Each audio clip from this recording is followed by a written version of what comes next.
मला पाहिजे तुला गुरु आम्हा पाहिलं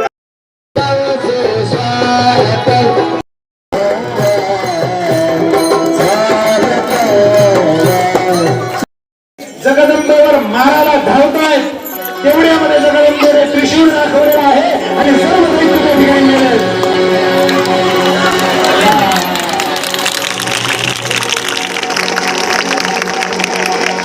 सगळे दैत्य मेलेले पाहिलेलं आहे आणि जो महिषासुरवरती चाललाय दैत्य मारले गेले तिकडे पाहतोय आणि मग जगदंबा भवानीकडे पाहिले महिषासुराने आणि जगदंबा भवानीचं आणि महिषासुराचं गणगोर युद्ध सुरू झालंय. मागे जगदंबा भवानी महिषासुराला मारतोय, महिषासुर जगदंबा भवानीला मारतोय.